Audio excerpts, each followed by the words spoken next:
Ever feel like when it comes to these big political stories, we only get like the headline version? Mm-hmm. Yeah, well, today we're diving into something really juicy. Okay. There's a new biography out about Mitch McConnell. Okay. And we've got our hands on an excerpt. Okay. And let me tell you, it is giving all the behind-the-scenes action on what McConnell really thought about Trump, especially all that went down around January 6th. Yeah. It's like we get to peek behind the curtain, Exactly. We see the guy, the politician, we see that carefully crafted image.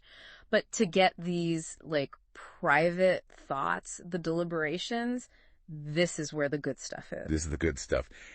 And this excerpt, it does not hold back. I mean, it reveals that McConnell truly believes that Trump should be held accountable for January 6th. Like, straight up calls his actions indictable offenses. Whoa. That's some serious talk. Yeah, especially for McConnell. I mean, this is a staunch Republican we're talking about. Exactly. He's using some really strong language against a president and from his own party, no less. Like, that's what makes this so huge, It really makes you question everything we thought we knew about their relationship. He really does. Was this like McConnell taking a moral stand? Was this him putting his principles before the party, Or was there some serious calculation going on here? Was he seeing the potential damage that Trump was causing? And I don't know, maybe trying to distance himself a bit. It's so interesting. And then it gets even more complicated because we find out that McConnell seriously considered voting to convict Trump during the impeachment. Really? Like, the excerpt, it quotes him saying, urging an insurrection and people attacking the Capitol is about as close to an impeachable offense as you can imagine. That's a direct quote. Wow. So why vote to acquit then? That's the $1 million question. And it's like, publicly, he's saying, well, Trump's already out of office, so what's the point? Right. But privately, his thoughts, they tell a different story, don't they? Yeah, it feels a lot more strategic. Like, was he just afraid of the political fallout? What would it mean for him to convict a president from his own party, even a president as, let's say, unique as Trump? It really seems like we're seeing this clash between condemning the actions, but then prioritizing, political survival. Yeah, and that's what makes him so fascinating to study.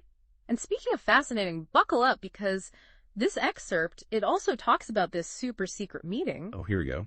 Between McConnell and, get this, Rupert Murdoch. No way. Okay, now we're talking. The head of Fox News. This wasn't just like a casual, hey, how are you kind of thing. McConnell went to Murdoch specifically to talk about how worried he was about Trump's behavior. See, this is where it gets juicy. Oh, yeah. Because we all know how influential Fox News is, especially with the Republican base. So what was McConnell playing at here? What was he hoping to get out of this little meeting? It really gets you thinking. It does. Was this his way of trying to, like, subtly influence Fox News' coverage of Trump? Maybe hoping to sway public opinion a bit?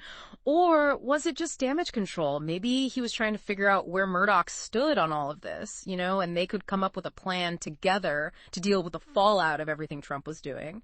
It's like we only get these tiny glimpses, these little puzzle pieces from the excerpt. We do.